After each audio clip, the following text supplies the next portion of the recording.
시청자 여러분 안녕하세요. 지금 속보 들어온 거 먼저 소개해드리면서 방송 시작하겠습니다. 자, 지금 속보 좀 띄워주세요. 방금 들어온 현장 속보입니다. 네, 지금 윤석열 대통령 사저 근처에 지지자들 강제 해산을 시작했다고 하는데요. 첫 번째, 두 번째, 세 번째까지 강제 해산을 이야기했을 때 하지 않을 경우에는 그러니까 해산하라 세 번까지 이야기했을 때 해산하지 않는 경우에 지금 강제적인 처분을 할 수 있다라고 나오는데요. 법무법인 정준결 변호사님 모시고 급하게 일단 속보부터 보고 이야기하겠습니다. 네, 지금 강제 해산을 시작했다고 합니다. 정 변호사님. 네네. 집시법에 따르면 네. 해산명령 위반이라는 규정이 있습니다. 네네. 세 번에 걸쳐서 해산하라라고 네. 했을 때 네. 해산하지 아니하면 그러면은 그 해산명령 위반으로 처벌받을 수 있습니다. 근데 궁금한 거는 네. 저 집회가 네. 집회 신고 안 했을까요? 집회 신고는 돼 있을 것 같아요. 제 생각에는 그건 했을 것 같아요. 집회 신고가 돼 있을 것 같거든요. 네네. 근데 집회 신고가 돼 있는데 경찰이 해산하라 비켜라 이럴 수 있는지 잘 모르겠네요. 네, 그죠? 지금 현재 방금 들어왔던 현재 속보입니다. 지금 사저 앞에 지금 현재 상황인데요. 동영상은 아니지만 조금 전, 진짜 한 1, 2분 전에 속보 올라온 거기 때문에 이 속보를 전하면서 방송을 시작하겠습니다. 일단 저는 오늘 방송을요, 너무 간단하고 명료하게 답을 드리겠습니다. 경호처는 경호법에 따라서 대통령을 경호하면 됩니다. 자고 우면을 할 필요가 없습니다. 제가 너무 간단하게 이야기하나요? 너무 많은 논리와 너무 많은 생각을 하고 머리를 쓰기 시작하면 바로 최상목처럼 됩니다. 머리를 너무 썼어요. 머리를. 여러분 있잖아요. 경제가 위험해서 어쩌고 저쩌고 하는데 됐고 선을 넘은 겁니다. 대통령 놀이에 신났습니까? 제가 오늘요, 여러분 바로 첫 번째 화면, 헌법재판소 제가 첫 화면 우리 PD님 띄워주세요. 헌법재판소의 자유 게시판에 화면을 제가 캡처를 했습니다. 크게 화면을 해보시면요. 자, 정 변호사님. 네네. 헌법재판소 자유 게시판에 올라온 글입니다. 한번 읽어봐 주세요. 어느 분이 올렸습니까? 읽어봐 주세요. Stop the steal, 선거권 훔쳐간 선관위 해체, 탄핵 반대 이런 글이 와, 올라왔네요. 저렇게 멋진 글을 쓴 거예요. 네네네. 저 Stop the Steal은요. 이번 트럼프의 선거 구호 중에도 하나였습니다. 네. 트럼프의 선거 구호로 썼던 건데요. 저는 이 말을 보는 순간 정말 와닿았어요. 훔쳐가지 마라. 자, 정 변호사님, 우리 네. 거 훔쳐간 거 뭐가 있을까요? 글쎄 선거 결과를 훔쳐갔다라고 지금 생각하는 우리 보수우파 국민들이 많이 있는 것 같습니다. 네. 어디 여론조사 결과에 따르면 보수우파라고 하는 분들 가운데 한 70% 정도는 네. 선거 부정이 있었다라고 생각을 한다라고 그렇게 네. 나왔더라고요. 그러니까 그만큼 다수의 국민들이 뭔가 이게 중앙선관위의 선거관리에 문제와 허점이 있다라고 생각을 하고 있기 때문에 네. 그런 측면에서 저런 구호가 나름 의미가 있는 것 같고 윤석열 대통령께서 이번에 계엄을 하게 된 경위나 과정에서 좀 경솔했다, 성급했다 이렇게 말씀하시는 분도 계시지만 전체적으로는 그것도 충정을 이해하는 분들이 많이 늘어나고 있는 것 같습니다. 네, 맞습니다. 여러분, 제가 오늘 Stop the Steal이라고 한 것은요, 제가 생각할 때는 뺏어가는 것들이 너무 많습니다. 대통령 자리도 뺏으려고 하는 사람들이 많고요. 선거권도 뺏으려고 하는 사람이 많고요. 우리의 평화까지 뺏으려고 하는 사람이 많은 것 같습니다. 그런데요, 저는 커닝조차도 사실 도둑질이라고 생각했었어요. 남의 등수를, 남의 장학금을 뺏는 것이 컨닝이라고 생각했는데요. 지금 현재 스톱 더 스틸이 어쩌면 우리의 구호가 되지 않을까 싶습니다. 자, 방송 시작하면서요, 여러분. 방금 사저 앞에 강제 해산이 시작됐다는 뉴스까지 보여드리고 혹시 중간중간에 속보 들어오면요, 시청자 여러분들께 꼭 이야기를 부탁드리겠습니다. 저한테 댓글에 속보 들어오는 거 여러분이 저보다 더 빨리 아시는 거 있으면 알려주십시오. 그럼 제가 바로 속보 전달하겠습니다. 저는 여러분들과 방송을 하기 때문에 속보를 모를 수 있으니까요. 여러분이 혹시 속보 나오면 저한테 알려주시기를 부탁드리겠습니다. 제가요, 여러분, 최상목 선 넘지 말아라고 했는데요. 자, 두 번째, 기소 피한 국정농단 조연들 사진 한 번만 띄워주십시오. 이게 참 의미가 있어요. 여기에 최상목이 있었네요. 젊은 시절 같아요. 지금 보면요. 너무 특이해요. 기소 피한 국정농단 조연들이라고 떠다니고 있는 사진을 제가 캡처해서 가지고 왔습니다. 야, 그 당시에 박근혜 정부 시절에도 주요 자리에서 누렸네요. 그런데 검찰 특검 참고인 소환 조사 때 헌법재판소 증인 불출석도 했어요. 그런데 어떻게 기소를 피했는지 모르겠어요. 자, 오늘 방송 시작하면서요. 자세하게 알아보겠습니다. 자, 일단 여러분, 제가 이 소식을 안 전할 수가 없습니다. 백척간두에 선 자유민주주의 체제, 엄중한 시기, 정도 언론 파수꾼 될 것. 바로 자, 정 변호사님 소개해 네. 주십시오. 우리 우종순 아시아투데이 회장님께서 신년사를 발표했습니다. 현재 이 대한민국을 한마디로 백척간두에 선 자유민주주의 체제의 상황이다. 아시아투데이의 그죠? 바로 우리 회장님이십니다. 정신이네요. 그죠? 네네네. 네. 그래서 이러한 엄중한 시기다. 자유민주주의 체제가 백척간두에 선 이 엄중한 시기에 아시아투데이가 정도 언론의 파수꾼이 되겠다라고 굳은 결의와 의지를 보여주셨습니다. 특히 이제 이 글들을 보면 우리 우 회장님의 깊이와 연륜이 느껴지는데 지금 제일 관심을 갖는 게 트럼프 2기 행정부입니다. 네. 트럼프 2기 행정부는 아메리칸 퍼스트, 그죠? 미국 우선주의를 말하는 거죠. 강력하게 추진할 것으로 예상되는데 그런 상황에서 우리 정상 외교 자체가 상당히 좀 어려운 상황이라는 게 이제 걱정된다. 특히 미국에서는 사실 내부적으로 진보 좌파 정권이 들어서게 될 경우에 한미 동맹이나 한미일 동맹이 상당히 약화될 가능성에 대해서 우려를 가지고 있고 또 더 나아가서 북핵 문제, 그죠? 주한 미군 문제 이런 안보 문제뿐만 아니라 관세, 경제 협력 등 경제 문제에 대해서도 큰 협상 결과가 달라질 수 있기 때문에 아무튼 이 부분에 대해서 우리가 예의주시해야 된다. 특히 대한민국에서 자유민주주의 체제를 지켜내려고 하는 우리 보수 우파 정권이 반드시 유지돼야 된다라는 굳은 의지를 보여주셨습니다. 자, 백척간두에선 자유민주주의 체제에서 이 엄중한 시기에 정도 언론 아시아투데이가 될 것을 다짐하는 아시아투데이 회장님의 이제 글이었습니다. 네, 여러분한테 제가 왜 이걸 소개해 드리냐면요. 아시아투데이의 정신과 아투 방송이 어떤 방향으로 갈 건지 바로 정도 언론 파수꾼이 되겠다는 약속을 드리기 위해서 소개했습니다. 자, 그런데요. 제가 뉴스의 순위가 아닌 뉴스를 가져왔습니다. 여객기 참사 유가족 음해 비방 가짜뉴스 법적 조치하고 성금 모음도 하겠다 그러는데요. 제가 왜 이 이야기를 하냐면요. 이따가 바로 그 최상목 얘기가 나올 겁니다. 가짜뉴스 법적 조치를 하겠다 강하게 주장을 하는데요. 왜 윤석열 대통령에 대한 가짜뉴스는 한마디 하지 않는지 이따가 뉴스에서 알아보겠습니다. 자, 그리고 자 바로 이어서 홍준표 시장이 일개 장관이 헌법재판관을 임명했다. 대통령 놀이가 한심하다라고 이야기를 하는데요. 참, 정 변호사님. 네. 더 뉴스 소개해 주세요. 좀 홍준표 시장이 이 얘기를 도대체 왜 하는 거예요? 좀 가만히 계셨으면 좋겠는데, 그죠? 권한 대행을 그냥 일개 장관으로 이야기를 하면서 하여튼 헌법재판관 임명에 대해서 좀 문제 제기하는 거는 적절할 수 있는데 왜 갑자기 대통령 놀이 얘기가 나오는 거죠? 그렇습니다. 자, 여러분 지금부터 아투TV의 유여해 적반하장 이제 뉴스 하나하나씩 살펴보면서요. 속보 들어오면 바로 알려드리겠습니다. 자, 우리 PD님도 혹시 속보가 나오면은 바로 알려주시기를 부탁드리겠습니다. 1번 뉴스입니다. 공수처에서요. 사실은 체포영장을 오늘 집행할 수 있다라는 뉴스가 나왔었습니다.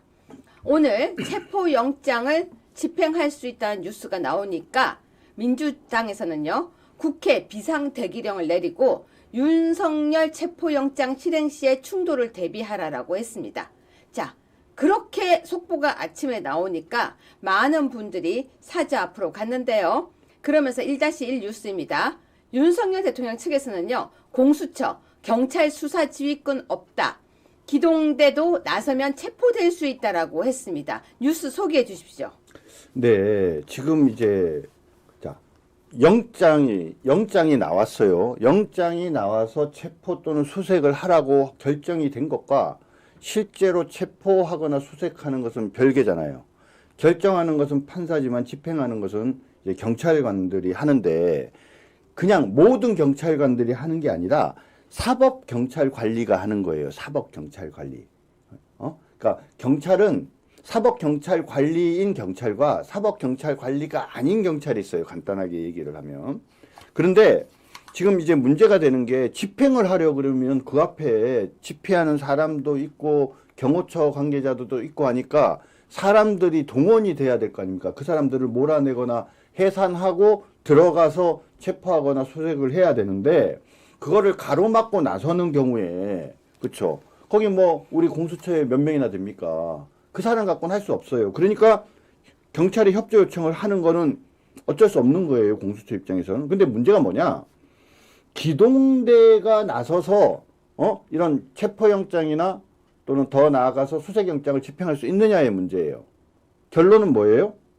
얘네들은 기동대 애들은 말 그대로 경찰이에요. 사회 질서를 유지하고 치안을 유지하고 하는 일을 하는 거지 사법경찰관이 아니거든요. 사법경찰관이 아닌 이런 기동대 경찰관에 대해서 공수처가 수사를 지휘할 수 있는 권한이 없어요. 그러니까 만약에 공수처가 기동대로 하여금 체포영장 집행을 위해서 그 앞에서 집회 시위하고 있는 사람들을 치워 이렇게 만약에 하면 그 자체가 직권남용이 되는 거예요. 그죠? 그래서 기동대 자체도 뭡니까? 권한이 없는 사람의 지휘를 받아서 체포영장 집행에 나선 거니까 이것도 불법인 거죠. 그러니까 경호법에 따라서 그들을 체포할 수 있게 되는 거죠. 자, 여러분 지금 이제 되게 어려워 보이지만 대한민국 국민들이 요즘 헌법 공부하더니 이제는 다시 또 형사소송법 공부를 하고 이제 경호법까지 공부를 하게 됐어요. 여러분 이해 가세요? 얼마 전까지 탄핵 하면서 헌법 공부하더니 얼마 전에는 형사소송법 공부하더니 이젠 경호법도 공부해요. 네. 그런데 저는 이제 법조인이 아니고 저는 학자예요, 학자. 그러니까 교수 출신인 거죠. 학자예요. 근데 많은 사람들이 좀 빠뜨리고 있는 게 있어요. 사실은요, 특별법 우선의 원칙이란 말이 있습니다. 물론 또 충돌되는 얘기가 있고 뭐가 충돌되고 하는데 특별법 우선이에요. 그러면 형사소송법이 있고 경호법이 있으면 원래는 경호법은 특별법이에요. 되게 그냥 간단한 논리로. 그러면 자, 우리도 이렇게 얘기할 수 있어요. 경호법 지키면 되잖아. 특별법 지키면 되잖아. 그럼 여러분 특별법이 뭔지 가르쳐 드릴게요. 형법이 있어요. 형법에 성폭력법이 있어요. 근데 성폭력 특례법이라는 특별법이 있어요. 성법과 특별법이 있으면 특별법이 우선되는 거예요. 무슨 말인지 이해가 가시죠? 그러면 원래는 특별법 우선 원칙이에요. 이제 더 자세하게 설명하면 여러분이 너무 헷갈릴 거니까. 그럼 너무 간단하게 소송법이 있어, 경호법이 있어 하면 그러면 두 개가 충돌돼. 맞아요. 충돌돼요. 그러면 충돌이 되면 간단하게는 그럼 경호법은 경호법대로 지키면 되잖아. 너무 쉬운 거예요. 경호법대로 지키면 되잖아. 그런데 그게 충돌돼요. 그런데요. 아주 어이없는 일이 벌어진 거예요. 1-2 윤석열 대통령 영장에 형사법 예외 조항을 판사가 적는 일이 발생을 한 거예요. 저는 사실 이게 어이가 없었던 거예요. 제가 이때까지 태어나서 자, 제가 세게 한번 얘기해 볼까요? 대한민국 판사 진짜 세네. 대통령보다 더 세네. 밑에다가 한 줄 적으면 끝나요? 이게 말도 안 되는 거예요. 설명해 주세요. 예, 그러니까 지금 판사는 말 그대로 법을 적용해서 거기에 따라서 자신에게 주어진 권한만 행사하면 돼요. 그런데 이 상황에서 이 법률이 적용되네 안 되네라는 그런 권한은 아무도 준 사람이 없어요. 헌법에서도 형사소송법에서도 그 어느 법률에서도 이 판사한테 그런 권한을 준 적이 없는데 마치 자기가 그런 권한을 가진 것처럼 형사법 두 개 조항은 예외다 이런 글을 적은 것 자체가 이게 사실은 권한 남용입니다. 지금 뭡니까? 대한민국의 이 대통령의 계엄과 그리고 그 이후에 있는 이 탄핵의 과정에서 사실은 대한민국의 이 법치주의를 심화해가는 과정이어야 하거든요. 근데 지금 중간중간에 너무나도 많은 이런 권한 남용과 위법들이 있어요. 하나만 더 말씀을 드리면요. 자, 계엄이 뭐 옳고 그르고 문제는 차치하고서라도 계엄령이 선포되면은 군인이 거기에 따라야 되는 거 아니에요? 안 따르면 항명죄로 처벌받게 돼 있어요. 그죠? 군법에서 이 항명죄는요, 그 어느 죄보다도 형량이 높아요. 왜? 그러니까 옳고 그름의 문제를 떠나서 권한이 있는 상관이 어떤 지시를 하면 거기에 따르지 않으면 이거는 뭐냐면은 군의 군율이 유지가 되지 않지 않겠습니까? 근데 요번에 말입니다. 자, 옳고 그름을 떠나서 이점 대한민국 군이 보통 위기 상황이 아닌 거죠. 이 항명죄, 거의 사형죄나 뭐 엄하게 처벌받는 이 항명죄를 저지른 사람들이 언론에 나와가지고 경우에 따른 질질 짜면서 엉뚱한 소리들을 하잖아요. 아, 자기는 어쩌고 저쩌고 변명하는 자들이 몇 명 눈에 보였지 않습니까? 옳고 그름의 문제가 아니라 대한민국이 지금 기강이 무너지고 있는 거예요. 누가 제일 좋아하겠습니까? 좌파들과 김정은이 제일 좋아하지 않겠습니까? 맞습니다. 여러분 방금처럼 영장의 형사법 조항 예외를 적으면 그냥 끝나는 거예요? 판사가 그냥 한 줄 적으면 그게 그냥 되는 거예요? 아니 이게 말도 안 되는 법이라는 게 있어요. 그러면 그 법을 지키는 게 있어요. 근데 그 부분에서 이렇게 한 줄 적으면 그걸 예외로 한다 하면 되는 게 아니에요. 너무 황당한 일들이 지금 대한민국에 벌어지고 있습니다. 그런데 지금 많은 분들이 사자 앞으로 지금 몰려가고 계신데 저는 여러분들에게 그 얘기도 하고 싶어요. 그러면 국민의힘 국회의원들은 왜 두 분만 나가 계세요? 다른 분들도 가셔야죠. 여러분 국회의원들 보고 가라고 얘기 좀 하세요. 저는 그게 이해가 안 가는 거예요. 왜 대한민국의 국회의원들은 돈을 받고 세비를 받고 우리가 낸 것을 받는 이유가 뭐예요? 우리 대신 일하라고 뽑았거든요. 근데 그들은 가만히 있고 다시 우리가 와 뛰어나가고 정말 그 상황이 저는 뭔가가 다 무너져 가고 있다는 생각이 든다는 거예요. 그 와중에 이번 뉴스입니다. 윤석열 대통령이 어제 감사의 편지를 씀으로써 많은 우리 자유우파 국민들이 정말 대통령께서 이걸 알려주신 게 감사하다라고 이야기를 했습니다. 소개해 주세요. 네, 어제 여러분들 갑자기 다 깜짝 놀라셨죠. 그러면서 막 힘이 나지 않았습니까? 윤석열 대통령께서 관저 지지자들에게 네. 석동현 변호사를 통해서 감사의 편지를 보냈습니다. 직접 손으로 쓰셨어요. 조국이 뭐 글씨 잘 쓴다 그러던데. 손으로 썼어요? 맨 끝에 윤석열 부분 보여주세요. 뒤에 부분은 손으로 썼어요. 이거죠. 그죠? 글씨가 시원시원하지 않습니까? 딱 우리 윤석열 대통령 느낌으로. 그죠? 그래서 지금 방금 보시는 저런 걸 보냈습니다. 국가나 당이 주인이 아니라 국민 한 분 한 분이 주인인 자유민주주의는 반드시 승리한다. 우리 더 힘을 내자. 정말 감사하고 또 감사하다. 새해 여러분의 건승과 건강을 빌겠다. 이렇게 마무리를 했습니다. 그죠? 이 방송에서 우리가 이야기했죠? 네. 메시지가 나와야 된다. 그렇죠. 메시지 나왔습니다. 메시지는 이번 메시지만 나오는 게 아니라 앞으로도 지속적으로 나와야 한다. 자, 시청자 여러분은 윤석열 대통령의 저 메시지를 보니까 어떠셨습니까? 여러분 댓글 좀 남겨주세요. 많은 사람들이 힘이 난다. 대통령이.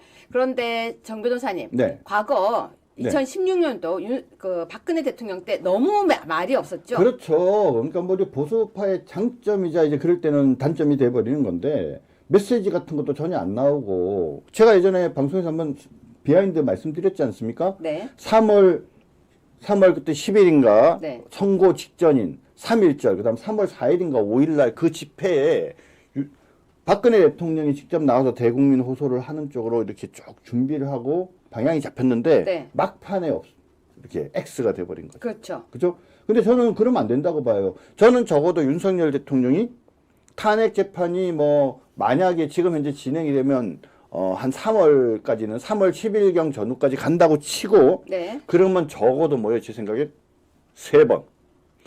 3번은 윤석열 대통령께서 우리 애국 국민들 앞에서 직접 쓰셔서 말씀을 하셔야 한다고 생각해요. 김미숙님이 마음이 찡합니다. 또 아까 이명웅님이 울었습니다. 그래요. 여러분 그 메시지 보니까 그런 마음이 들었는데요. 자 3번 뉴스 보시면요. 대통령실에서는요. 최대형 헌법재판관 임명의 유감이다. 권한이 벗어났다. 월권이다. 사퇴하라. 그랬었는데 사실은요. 정말 이건 충격이었습니다. 정 변호사님 지금 사퇴하라 그러는데요. 어떠십니까? 네. 대행의 역할은 제한적이다. 이거 누가 한 말이에요?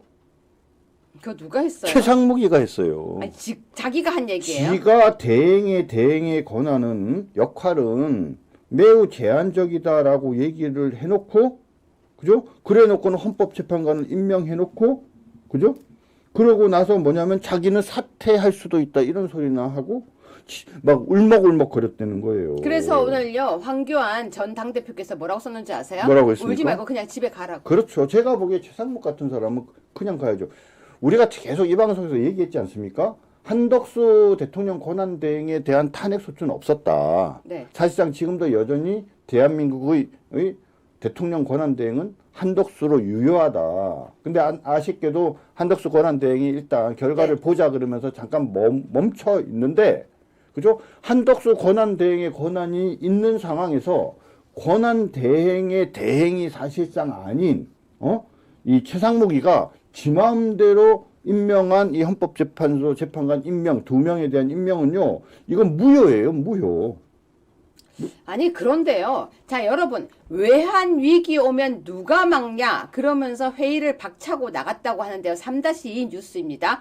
외환 위기 오면 누가 막냐 그러면서 회의를 박차고 나갔대요. 근데 지금요 여러분 외환 위기가 문제가 아니라 저는 대한민국이 지금 위기가 왔다고 생각하거든요. 아니 이 사람은요 생각이 머릿속에 경제 그것밖에 없나 봐요. 정 변호사님 어떠세요? 아니 뭐 좋아요. 그럼 딱 제가 저기 최상무기한테 한마디 할게요. 그 요번에 그래서 외환 위기가 막아진다면 뭐 좀 불만스럽지만은 감내할 수 있어요. 근데 과연 외환 위기가 막아질까요? 지금 이 외환 위기의 본질이 뭔지 최상목은 몰라요. 최상목은 되게 이거를 기능적으로 접근을 하고 있어요. 대통령이 막 이러고 탄핵당하고 막 불안한 이 상황이 경제에 악영향, 이 불확정성이 영향에 악영향을 미친다는 것은 매우 아주 상식적인 이론에 불과해요. 지금 현재의 이 위기의 핵심은 뭐냐면 미국이 보기에 대한민국에 그죠?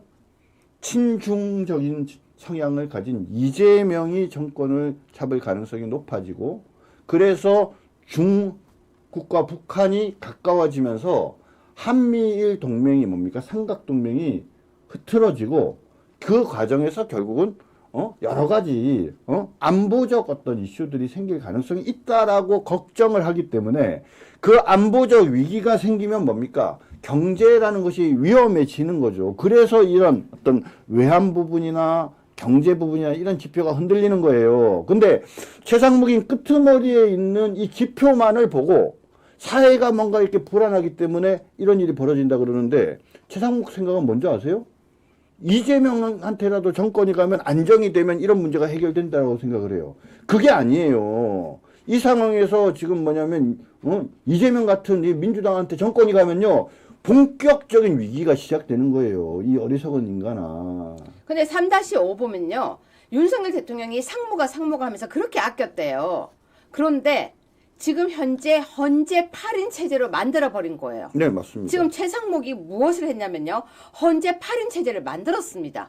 그런데 용산에 원래 참모들이 전원 사의를 원래는 했었어요. 정 변호사님. 네네. 근데 모두 다시 없던 걸로 하고 다시 일을 한다 그러거든요. 네, 반려했다는. 저는요. 솔직히 말씀드릴게요. 아니 한 번 안 한다고 했으면 다 나가주죠. 왜 참모들 왜 그걸 또 반려한다고 또 일을 해요? 뭐 제 생각에는 최상무기가 반려를 해서가 아니라 대통령께서 이 위중한 시기에 뜻을 충분히 전달했으니까 그냥 이제 그냥 저기 반려한 거 받고 본연의 업무에 충실해. 내가 그 복귀할 거야. 걔네 2명 들어와서 8명 됐지만 5대3으로 아마 5대3으로 기각될 테니까 너무 걱정하지 말고, 또 비법이 하나 있지. 우리가 처절하게 헌법재판 투쟁을 통해서 4월 18일을 넘겨서 문재인이 뽑았던 2명의 헌법재판관을 보내고 우리 성향을 가진 2명의 헌법재판관을 넣으면 확실하게 3명 이상이 반대하게 만들 수 있으니까 너무 걱정들 하지 마. 최상무기가 잘못한 거 맞아. 이 어리버리한 친구가 뭐 정치를 모르고 엉뚱하게 왜 이런 어떤 경제적 위기가 발생하는 부분에 대해서 정확하게 이해도 하지 못하고 엉뚱한 짓을 한 거는 분명히 잘못됐지만, 내가 그 문제 해결할 수 있으니까 그냥 계속 일해 주세요 라고 저는 윤 대통령이 정진석 비서실장과 중요 소속에게 전화했다고 생각합니다. 네, 지금요, 뉴스가 하나 나왔는데요. 이재명 재판이 이제 열리네요. 이재명 재판이 1월 23일 열린다고 되는데, 자, PD님, 제가 지금 기사 하나를 지금 드릴 테니까, 기사 속보 하나를 드릴 테니까 지금 좀 띄워주세요. 지금요, 현재 지금 방금 들어오는 속보가요, 어떤 게 있냐면은, 지지자들 지금 강제로 연행도 되고 있다고 합니다. 네. 네, 정 변호사님 지금 네네. 강제 연행되고 있다고 하거든요. 네, 강제 해산을 시작했고 일부를 연행한다 그러는데 임무를 부여받은 저 경찰들의 입장에서는 뭐 저렇게 할 수밖에 없죠. 1980년대에 대학을 다녔던 뭐 저희 경우에는 뭐 경찰에 의한 농성자 해산 뭐 저런 걸 하도 뭐 매일매일 보던 거라서 어떻게 보면 과거에는 이 좌파들이 했던 일인데 이제 우리 우파가 저희 들어누워 있는데 들어 누워서 강제 해산을 당해야 되는 어찌 보면은 이 지금 대한민국이 좌파가 이제는 주류와 본류가 되고 우리가 소수가 되는 게 아닌가 하는 그런 걱정하시는 분들도 많이 계십니다. 아, 지금 벌써 해산됐습니까? 저는 지금 속보 들어오는 것만 보고 있습니다. 자, 3-3 뉴스를 보시면요. 네. 저는 이 뉴스를 한번 여러분과 보고 싶습니다. 최상목 권한대행이 제주항공 희생자 유가족에 대한 악의적 댓글 허위 조작 정보에 법적 조치를 하겠다라고 했는데요. 이건 제가 유여회의 평을 하겠습니다. 대통령에 대한 악의적인 글들에 대한 대응도 전 최상목 대행이 얘기를 해야 된다고 생각합니다. 윤석열 대통령에 대해서 이렇게 가짜뉴스가 나오고 있는데 이런 가짜뉴스도 우리가 강력 대응한다. 그렇게 해야 되는 거 아닙니까? 정 변호사님? 너무 당연하죠. 너무 당연하죠.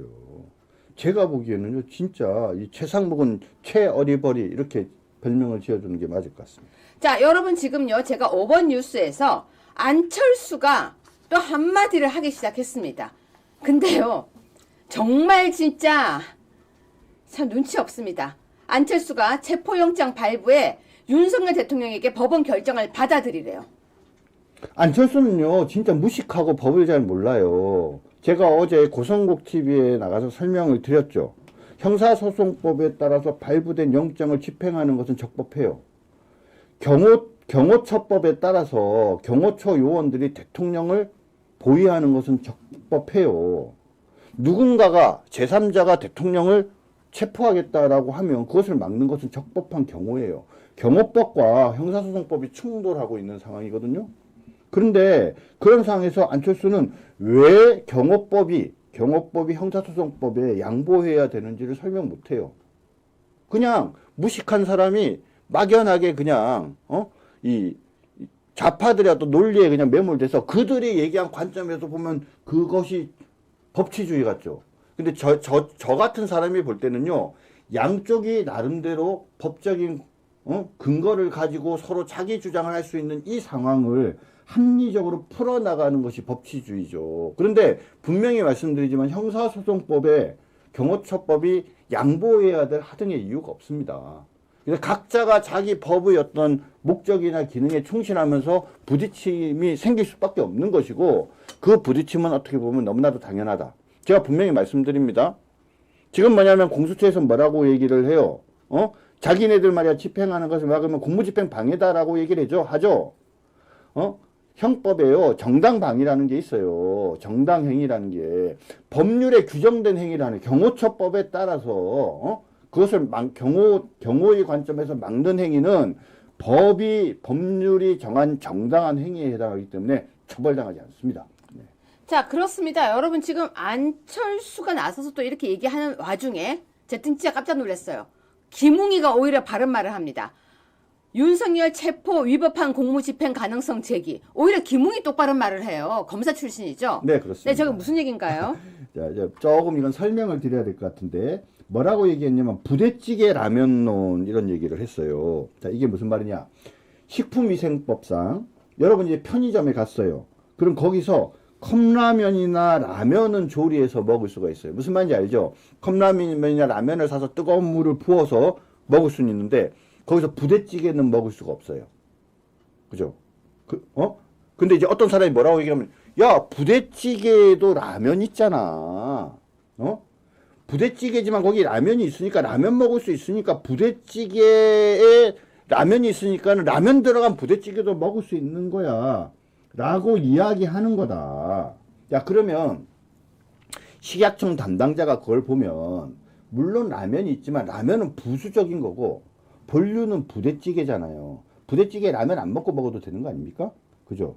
그런데 이 식약청 담당자가 뭐라고 얘기를 하냐면, 그 부대찌개에 라면이 있으니까 그리고 라면 먹을 수 있으니까 부대찌개 먹어도 돼. 이렇게 얘기하는 거와 똑같다. 이렇게 오늘 비유를 든 겁니다. 그러니까 김웅이요, 여러분. 오죽하면 김웅까지도 위법한 공무집행 가능성이 있다라고 이야기를 하고 있는데 안철수는 윤석열 법원 결정 받아들여야 이렇게 얘기를 해요. 근데 제가 왜 이런 사람 워딩을 다 소개를 하냐면요. 여러분 이제 우리는 속으면 안 돼요. 기억 좀 해둬야 돼요. 기억 좀. 그때 얘네들이 이렇게 얘기했다. 또 한 사람 얘기할까요? 6번입니다. 김용태가 윤석열 편지로 국민 간 충돌이 우려된다. 당당하게 법적 책임지겠다고 했잖아.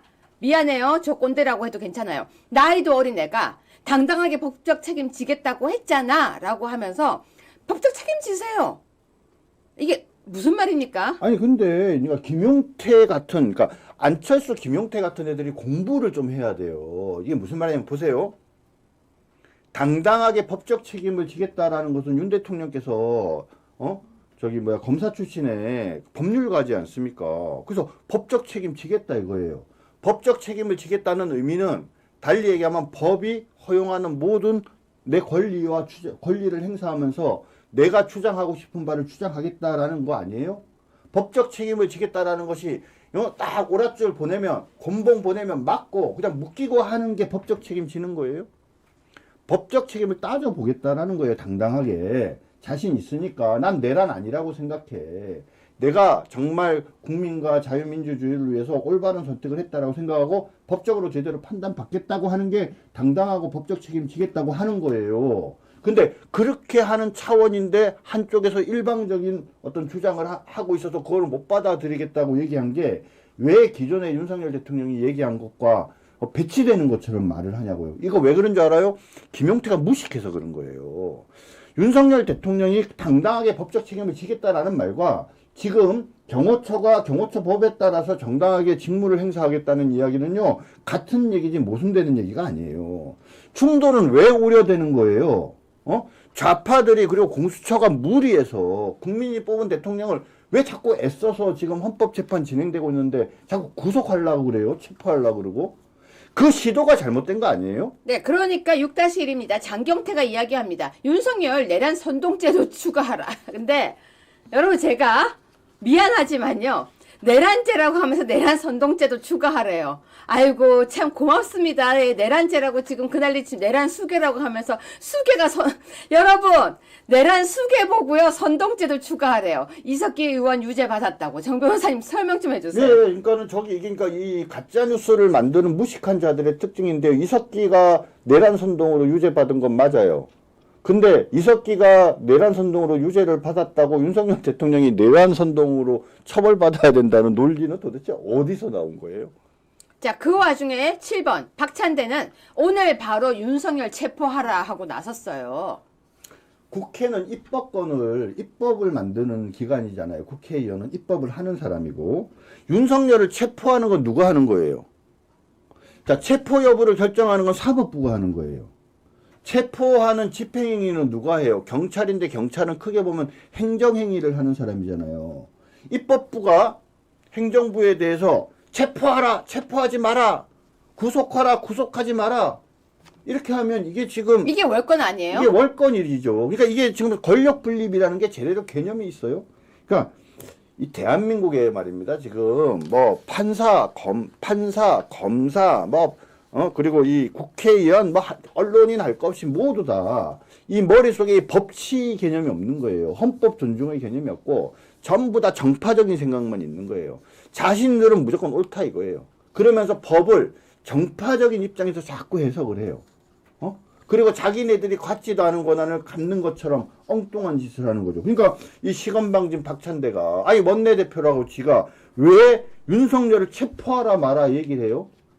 지가 그런 권한이 있습니까? 네, 여러분 저는 요즘 이 뉴스들을 보면요. 자꾸 누군가의 것을 훔쳐가려고 하는 게 눈에 보이고 있어요. 8번 뉴스입니다. 차기 대통령 누가 적합할까 계속 조사하고 있어요. 계속. 이재명 32, 홍준표, 오세훈 각각 8%, 한동훈이 떨어졌고 우원식은 뛰어오르고. 자, 이때 누가 지금 가슴이 두근반, 세근반. 자, 정중일 변호사님. 네. 윤석열 대통령이 탄핵이 되면은 지금 저들은 대선이 시작된다고 지금 가슴이 설렌가 봐요. 그러니까 동상이몽이라는 게 있지 않습니까? 또 동일한 상황에서 전혀 다른 생각을 하는 사람들이 있다는 건데 오세훈, 홍준표, 한동훈 그리고 이준석 이 세 사람은 네 사람은 동상이몽이 아니라 동상동몽일 가능성이 많다. 네. 그 무슨 꿈을 같이 꿀까?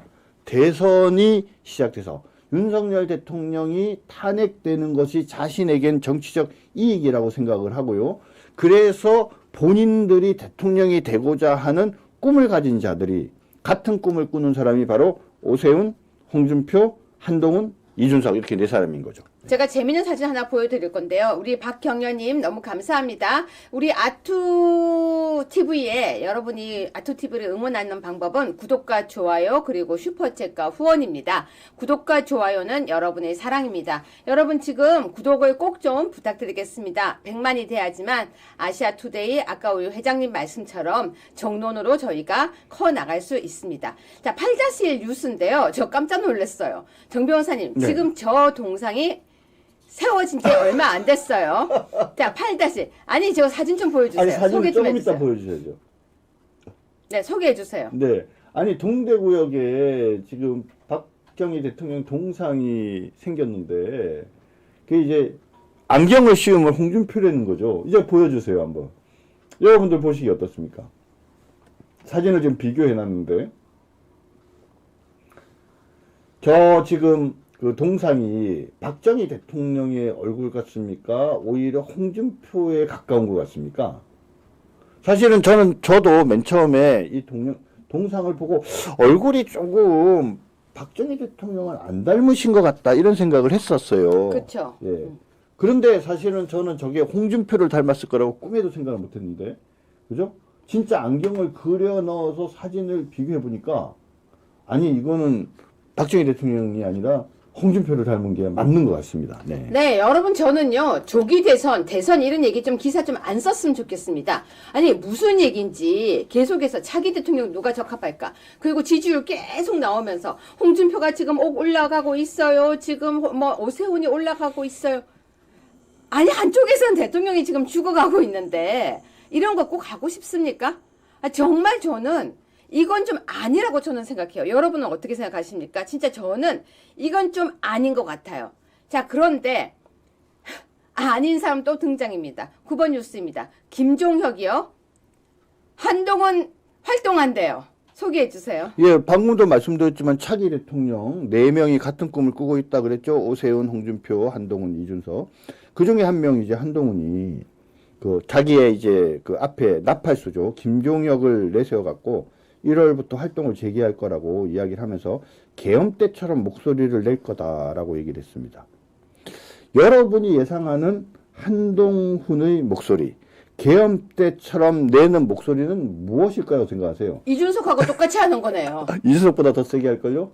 제가 보기엔 신속하게 헌법재판소는 윤석열 대통령을 탄핵하라. 저는 이렇게 얘기할 것 같아요. 두 번째 뭘 얘기할 것 같냐면 윤석열 대통령은 탄핵 재판 끌라고 하지 말고 즉시 사퇴하라 얘기할 것 같아요. 응? 네, 정말 저는요, 여러분. 한 가지 더 있습니다. 말씀하세요. 세 번째는 뭐냐면 한나라 국민의힘은 책임지고 해산하라 이렇게 얘기할 것 같아요. 아니, 저는요, 지금 우리 국민들은 애가 타서 지금 난리거든요. 정말 이 추운데 다 뛰어가시고 저도 요즘 잠이 안 와요. 근데 김종혁이 한동훈은 1월부터 재개한다 그러고 홍준표도 홍준표가 엊그젠가 무슨 얘기를 했는데 허약한 정부 자기가 많이 도와줬다 이런 얘기를 하고 있고요. 또 대선에 누가 나올까? 대선 캠프 꾸렸다. 대선에 누가 나올 것 같아? 이번에 누가 될까?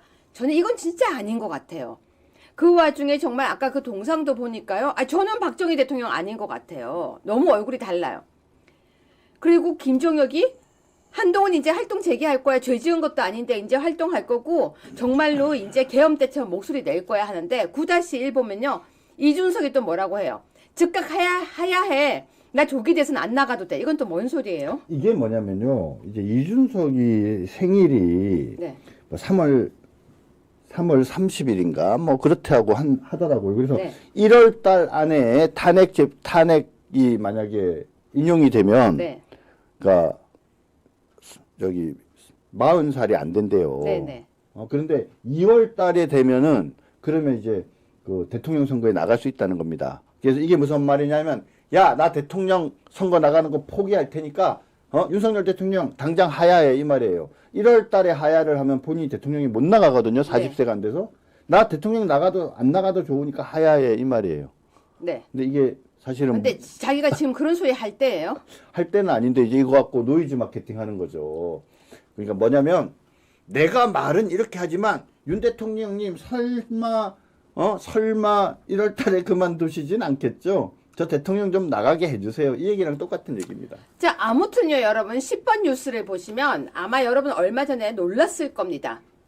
민주당이 34.8%, 국민의힘이 33.9%, 오차 범위일뿐만 아니라 각각의 여러 가지 여론조사에서 국민의힘이 지금 빠지지 않고 치고 나가고 있고요. 뿐만 아니라 윤석열 대통령에 대해서도 지금 지지율이 확 빠지거나 그렇지 않다고 합니다. 아주 정말 특이한 현상이라고 하는데요.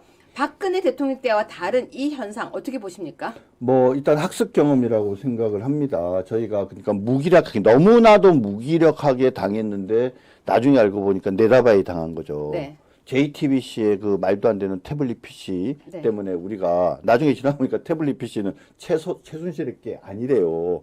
그런 황당한 걸 듣고 우리가 스스로 무기력하게 오히려 어떻게 보면은 그들보다 더 앞서서 박근혜 대통령을 공격했죠. 어떻게 너가 그럴 수 있냐고. 박정희 대통령의 딸이 너가 어떻게 그럴 수 있냐. 이렇게까지 하면서 오히려 우리가 먼저 막 실망하고 그랬었는데 나중에 알고 보니까 뭡니까? 이게 뭐 거짓 뉴스가 너무 많았던 걸 뒤늦게 하긴 한 거죠. 세상 사람들이 사실은 잘 못 알고 있는데요. 박근혜 대통령이 왜 탄핵당했어? 이렇게 물어보면은 사람들이 뭐라고 얘기하냐면 뇌물죄로 형사처벌 받아서 그렇다고 생각해요. 아니에요. 대통령이 말입니다. 당시에 탄핵소추당한 핵심적인 이유는요. 미르재단과 K스포츠재단과 관계된 강요죄 부분이었어요. 실제로는 뇌물이 아니라 그랬는데 나중에 강요죄가 다 무죄 났는데 이후에 조사를 하는 과정에서 뇌물죄가 나중에 유죄 확정은 됐었죠. 그러니까 엄밀하게 얘기하면 뭐냐면 강요죄로 탄핵을 했는데 강요죄는 무죄가 났다니까요. 그러니까 만약에 박근혜 대통령을 뇌물죄로 다시 탄핵을 할 수는 있겠죠. 탄핵 소추할 수 있겠죠. 기소를 하면 탄핵 소추하면 근데 탄핵 소추된 내용에는 뇌물이 없었다니까요. 맞습니다. 여러분 지금요. 제가 여러분한테 퀴즈 하나 낼까요? 퀴즈라고 하니까 좀 이상하지만 윤석열 대통령 이번에 체포되실 것 같아요? 안 되실 것 같아요? 이번 체포영장 안에. OX로 체포된다. 여러분 제가 이제 우리 솔직 토크 합시다. 윤석열 대통령 이번 체포영장 기간 6일 안에 체포될 것 같으세요? 안 될 것 같으세요? 자 그러면 체포될 것 같다. 그러면은 0000 하고요. 안 될 것 같다. 그러면 8888 해주세요. 안 되는 것이 8. 된다가 빵. 아니 한 번만 해주세요. 저는 왜 제가 이걸 여쭤보냐면요. 답이 있어요. 이게 안 돼요 하지 말고 8 이렇게 적으라는 거예요. 안 되는 거는 88888888. 팔팔하게 살아난다고 88888 되면은 X가 아니라 0. 8. 노도 8. 888은 탄핵이란다. 체포가 안 된다고 생각하면 88888. 된다고 하시는 분도 한 분 있었어요. 예, 두 분. 체포가 된다고 생각하면 000 888. 제가 왜 이 이야기 하는지 설명을 좀 드릴게요. 여러분 지금 우리가 너무 날뛸 필요가 없어요. 진짜예요. 저는 체포 안 된다에 걸겠습니다. 체포 이번에 안 돼요. 이유가 뭐냐고요? 체포 안 된 사람도 되게 많아요. 맞아요. 여러분 제가 그래도 이렇게 그냥 이렇게 이거 내피셜로 그게 아니고요. 이번에 체포되기가 힘들어요. 절차상 문제도 있고요. 영장에도 문제가 있고요. 뭐가 문제가 있고요. 법적으로 되게 문제가 많지만 물론 공수처가 지금 권한도 없고요. 뭐도 없고요. 많아요. 태산 같은 그 이유가 많은데 그거 빼고도요. 이미 자기네들도 지금 체포 안 한 사례가 너무 많아요. 여러분 제가 이거부터 먼저 보여드릴게요. 우리 PD님 그 체포 안 된 사람들 사진 좀 올려주세요. 제가 그거 뒤에 사진 그렇죠. 정 변호사님 소개해 주세요. 네, 지금 하나갑 그 저기 무안공항 요번에 무안공항 참사 사건 주인공, 하나갑 공항이라고도 불렸는데요. 하나갑 전 민주당 대표가 2004년 1월경에 법원에서 구속영장이 발부가 됐습니다. 혐의는 10억 원대 불법 정치자금 수수 혐의였는데요. 구속영장이 발부돼서 당시 수사관들이 경찰들이 가서 집행을 하려고 갔는데 민주당 당직자, 지지자 200명이 출입구를 봉쇄해서 여러분 꼴랑 200명. 네. 자, 200명입니다. 200명. 우리 지금 대통령 관저 앞에서 지금 집회하고 계시는 분들 말씀드립니다. 하나갑 민주당 대표의 구속영장 집행을 막은 사람의 숫자는 200명입니다. 200명. 그래서 결국은 검찰이 불구속 기소했어요. 또 다른 경우가 2004년도 4월 달에 이인재 전 의원에 대한 체포영장입니다. 2004년 4월 불법 대선 자금을 받은 혐의로 체포영장이 발부가 됐습니다. 그래서 이인재를 잡으러 또 사람들이 갔더니 지역구 사무실에 지지자들이 바리케이트를 치고 가스통, 석유통 이런 걸 준비해 가지고 결국은 집행이 저지됐습니다. 그죠? 체포영장이 발부됐는데 일주일 안에 발부 받아야 되는데 지지자들이 가갖고 바리케이트뿐만 아니라 가스통, 석유통까지 준비해서 집행을 저지시켰어요. 그죠? 이런 일이 있었어요. 또 2008년도 11월 달에 지금 김민석 민주당 최고위원의 경우입니다. 정치자금법 위반으로 2차례나 영장실질심사에 출석을 하지 않아서 구속영장이 발부가 됐어요. 그런데 잡으러 갔는데 민주당 의원 및 당원 불과 100여 명이 막아서서 집행이 실패됐어요. 자, 그러면 이 세 가지 사례에서 옆에서 이렇게 막은 사람들 공무집행방해로 처벌했나요? 혹시 이야기 들으신 적 있어요? 김민석이한테 물어봐야 되겠네. 응? 어이, 김민석 의원. 그때 당신 구속영장 집행 막은 사람들, 옆에 있던 사람들, 공무집행방해로 처벌됐어요? 응? 이인재 의원님, 우리 편이죠, 지금? 어떻습니까? 하나가, 대답하셔. 자, 여러분 지금 저희가 그냥 없는 얘기로 제가 체포 안 됩니다 라고 이야기하는 게 아니고요. 이미 이런 사례가 조사를 해보니까 많아요. 그런데 100명, 200명 이러고도 체포가 안 되고 구속도 안 됐어요. 체포영장과 구속영장은 다른 거예요. 근데 구속영장도 안 됐다니까요. 근데요, 윤석열 대통령은 경호처라는 데가 있어요. 여러분, 경호처가 있다니까요. 경호처는요, 무슨 어디 강아지들 모여 있는 데가 아니에요. 여러분, 대통령 경호팀이에요. 그리고 현재 대통령의 직무가 정지된 거지. 지금 대통령이 아닌 건 아니에요. 자꾸 사람들이 막 이렇게 이게 막 뭔가가 하는데 그게 아니고요. 지금 약간 저쪽에서도 쇼맨십도 있는 거예요. 너무 여러분 거기에 막 하지 마시고, 제가 그렇다고 해서 여러분들 뭐 안심하세요 뭐 그게 아니라 우리 되게 차분차분하게 이제 법적으로 논리적으로 따져야 된다는 거예요. 근데 하루 종일 정말 사람들이 밥맛도 없다, 너무 힘들다 이러면서 유튜브 계속 보시면서 너무 힘들어 하시는데, 여러분 우리 정서에 마음에 긍정적인 생각을 가지고 정말 계시면 돼요. 제가 그래서 그 이야기를 하는 거예요. 근데 이 와중에 대통령이 되려고 계속해서 하고 있는 거 보면요, 그 여론조사하면서 하고 있는 거 보면은 정말 언감생심 꿈꾼다 생각이 드는 거예요. 지금 현재 국힘 지지율도 안정적으로 올라가요. 정 변호사님, 그렇죠? 그렇습니다. 최근에 지금 지지도를 보면 거의 차이가 없어요. 국민의힘의 경우에 33.9%. 지금 이게 어디 여론조사 결과인지 좀 저기 잘 모르겠는데, 하여튼, 별 차이가 안 납니다. 거의 오차범위 내에서 팽팽한 그런 상황인데, 최근에 무슨 일이 있었냐면, 몇 군데에서 여론조사를 해놓고, 윤석열 대통령 지지도나 또는 국민의힘 지지도 이런 걸 발표하지 않은 사례들이 몇 개 있습니다. 왜냐면, 급격하게 민주당의 지지도가 떨어지고 국민의힘 지지도가 올라가는 그런 여론조사가 몇 개 있었던 거죠. 그래서 지금 그 발표를 안 한 게 있는데, 어떤 경우에는 심지어 국민의힘이 뭐 이기는 걸로 나왔다는 뭐 그런 것도 제가 들은 적이 있습니다. 자, 하지만 우리가 진짜 조심해야 될 게 하나가 있어요. 이거는 정말 우리가 이 부분은 지켜야 됩니다. 여러분들에게 제가 이야기 꼭 드릴 거예요. 11번이에요. 11번. 아주 중요한 뉴스예요.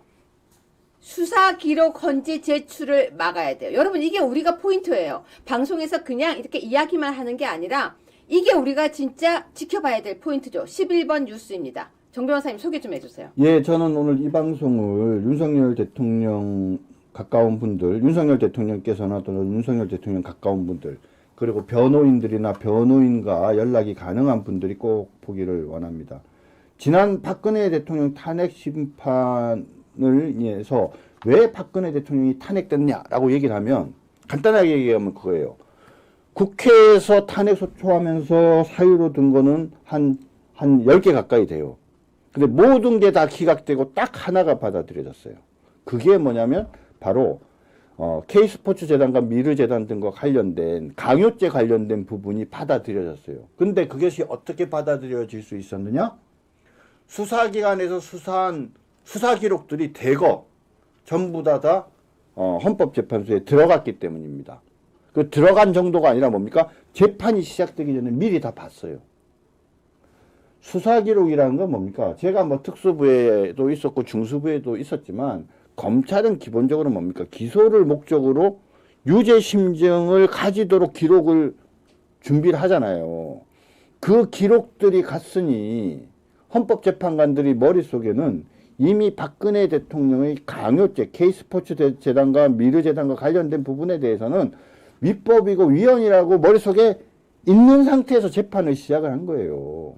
근데 여러분들 잘 아시지만 이 선입견이 되게 무서운 거거든요. 그런데 법에 보면 법에 헌법재판소법 제32조에 보면은요. 헌법재판소가 국가기관 등의 어떤 자료를 요청할 수는 있으나 수사나 재판 중인 기록은 요구할 수 없다라는 탄소 규정이 있어요. 그래서 제가 그걸 찾아봤어요.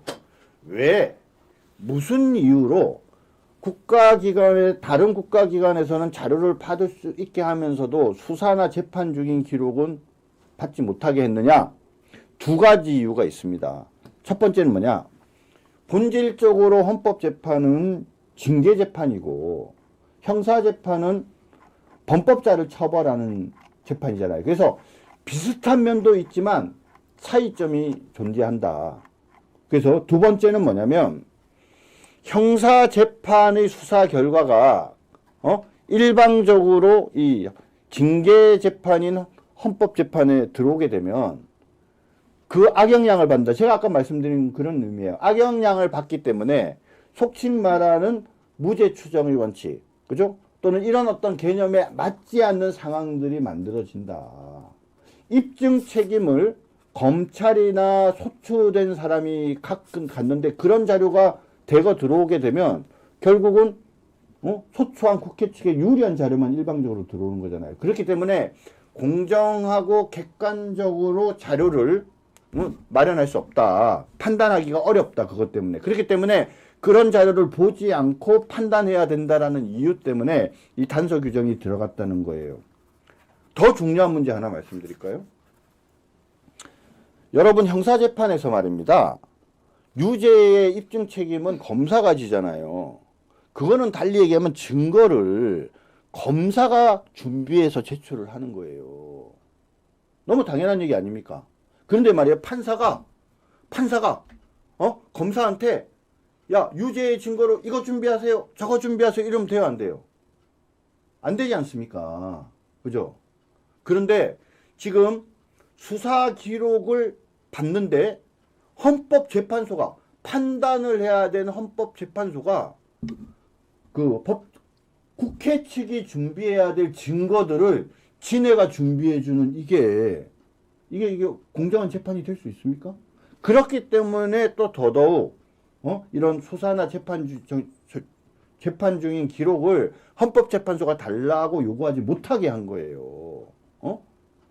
헌법재판소랑 국회가 짬짬이가 돼가지고 그래갖고 이 탄핵 재판에 올라온 윤석열 대통령을 일방적으로 탄핵을 주려고 모의를 하면 그게 무슨 저기 헌법재판이에요? 판사랑 검사랑 똑같은 거잖아요. 요번에 그 저기 국회에서 저기 임명한 사람에 관한 문제점을 얘기할 때 제일 핵심적인 문제가 그거잖아요. 지네가 기소해 놓고 지네가의 입맛에 맞는 사람을 헌법재판소 재판관으로 하는 건 그게 말이 안 되는 거 아니냐 이런 얘기 하지 않습니까? 바로 그런 문제가 있기 때문에 수사 기록을 헌재에 제출하지 못하도록 막는 것은 매우 중요하고 가장 중요하고 핵심적인 이유다. 이렇게 말씀드릴 수 있습니다. 여러분, 사람은 각자의 자리가 있고 역할이 있습니다. 아까 어떤 분이 아직도 여기에 앉아서 방송하냐라고 하는데요. 각자의 역할과 자리가 있고 그 자리를 지키는 것이 우리가 해야 할 일입니다. 정준길 변호사님이나 저는 계속해서 법리적인 걸 연구를 하고 있고 또 과연 그들이 무엇을 할 때 어떻게 막아야 되고 어떻게 공격해야 되는지를 계속해서 끊임없이 고민하고 연구한 뒤에 계속해서 알리는 역할을 하는 겁니다. 특히 시청자 여러분들도 유튜브를 보시거나 방송을 보시면서 우리가 무엇을 해야 하는지를 우리가 함께 알려주는 거죠. 예를 들어서 이거 보세요 이게 아니라 이 부분이 여러분 포인트입니다 하는 거예요. 아까 어떤 분이 댓글을 쓰셨습니다. 뭐라고 쓰셨냐면요. 사법고시 봐야 될 것 같다고, 변호사 시험 봐야 될 것 같다고. 맞아요. 요즘 우리 계속 헌법 공부하고요. 형사소송법 공부하고요. 이제는 경호처법까지 공부를 하고 있습니다. 그렇게 국민들도 마음을 모아가는 거예요. 정말 이 자리에 우리가 가야지 꼭 되는 것이 아니라 이 자리에서 우리가 할 일을 지키는 것. 여러분도 마찬가지예요. 사주 앞에 안 가 계신다고 해서 너무 힘들어하지 마시고요. 이렇게 우리가 댓글을 쓰고 응원하면서 그러면서도 또 되는 거고요. 진짜 그 자리에 가야 되는 게 누군지 아세요? 바로 국회의원들이에요. 자기 당의 대통령이잖아요. 세비 받잖아요. 우리는 돈 안 받고 다 열심히 자기 자리 지키고 있는 거잖아요. 그래서 제가 지금 보면요. 계속해서 지금 나오는 기사들을 보면은 국민의힘 지지율도 올라가고 있고요. 박근혜 대통령 전철 밟을까봐 사람들이 오히려 강해진 것도 있고요. 윤석열 대통령이 이야기하시는 거 보면서 사람들이 방향 따라가는 것도 있고요. 그런데 민주당에서는 12번 뉴스 보시면은 윤석열 대통령 메시지는 부적절하다 그러면서 빨리 체포하라고 얘기를 하고 있어요. 제가 뭐라고 그랬습니까? 지금 지지율 올라가고 있고 체포될 가능성은 없다라고 이야기를 했습니다. 자, 정준길 변호사님. 네. 지금 이제 체포영장 시간 얼마 안 남았죠? 그렇죠. 지금 이제 일주일 보통 주거든요. 네. 그래서 지금 오늘 사흘째인데 나흘만 더 버티면 됩니다. 네네. 네, 여러분. 이재명은 곧 재판 받습니다. 재명이 재판 받고요. 윤석열 대통령 자기 자리 돌아오시는 건데요. 지금 제가 이야기하지만 아까도 제가 얘기했죠. 대한민국은 무죄 추정의 원칙이에요. 이 원칙은 재명이한테만 해당되는 게 아닙니다. 윤석열 대통령에게 무죄 추정의 원칙이 적용돼야 됩니다. 그럼 여러분도요. 이재명도요. 여러분 내란죄로 고발당했대요.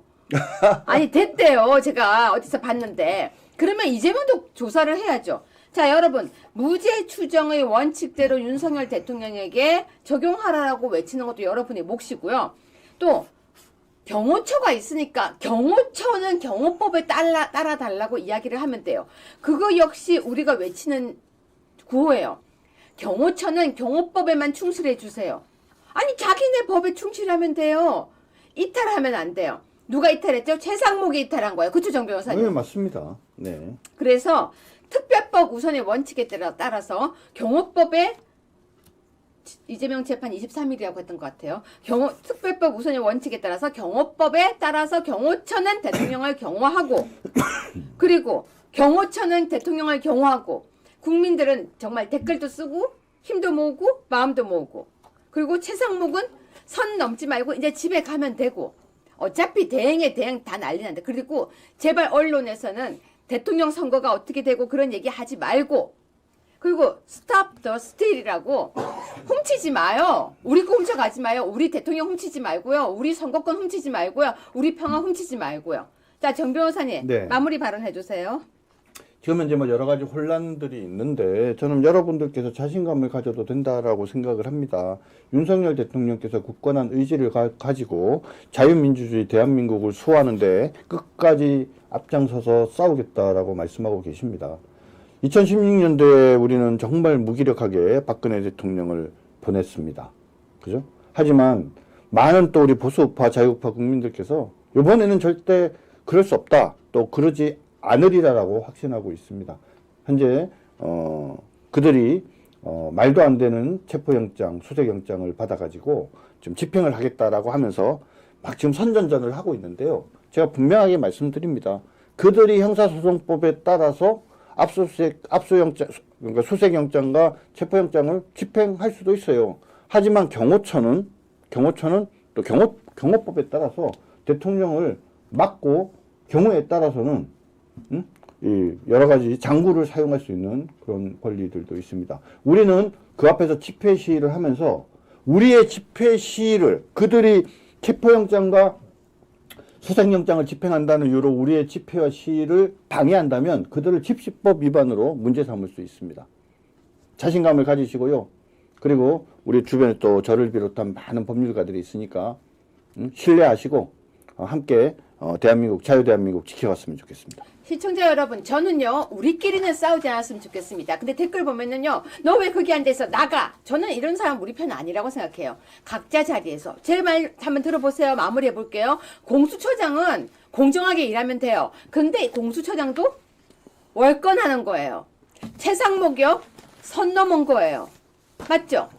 사실은요, 한동훈, 미친 거예요. 이준석, 똘끼 있는 거예요. 홍준표도요, 지금은 대구시 보시면 돼요.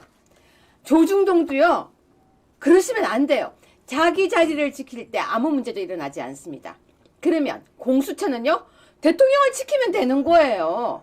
국민들은요, 자기 자리에서 정말 최선을 다해서 일을 하면 되는 거예요. 국민의힘 국회의원들요, 자기 자리 안 지키는 거예요. 나가세요, 국회의원들이. 왜 국민 보고 나가라고 합니까? 국회의원들이 나가세요. 대통령 지키세요. 여러분, 제 말 맞지 않습니까? 자, 여러분, 자기 자리를 지킬 때 나라는 평안합니다. 최상목이 그랬죠. 외환위기요? 야, 나야가라, 진짜. 아유, 여러분, 외환위기는 대한민국이 지켜질 때 외환위기 걱정하는 겁니다. 대한민국이 어려운데 무슨 외환위기입니까? 공부는 잘했을지 모르겠지만, 저는 그건 아니라고 생각합니다. 경호처에게 힘을 주세요. 오히려 우리가 해야 할 일은 경호처 화이팅! 경호처 열심히 해주세요. 경호처 대통령을 지켜주세요. 경호처 믿습니다. 그게 우리의 할 일입니다. 그리고 우리의 구호 스탑 더 스틸! 우리 꼼짝하지 마! 대통령 훔쳐가지 마! 우리의 선거권 훔쳐가지 마! 우리의 투표권 훔쳐가지 마! 우리의 평화 훔쳐가지 마! 스탑 더 스틸을 외치는 것이 우리의 일입니다. 자, 내일도 5시에 유여의 적반하장 돌아오겠습니다. 너무 두려워하고 불안해하지 마세요. 네, 정말 두려워하지 마십시오. 너무 불안해하지 마십시오. 누가 적인지 피아식별하는 시간이라고 생각하십시오. 제가 사실은 오늘 방송에서 뭘 준비를 했었냐면요. 그 형사소송법 발의한 걸 갖다가 소개해 드리려고 했는데 그 발의한 소개를 지금 못하고 방송을 마무리해야 될 것 같습니다. 자, 정말 형사소송법을 발의하고 있는데요. 마지막에 우리 PD님 제가 제일 마지막에 올려놓은 거 보여주십시오. 여러분에게 꼭 해드리고 싶은 이야기 보여드리겠습니다.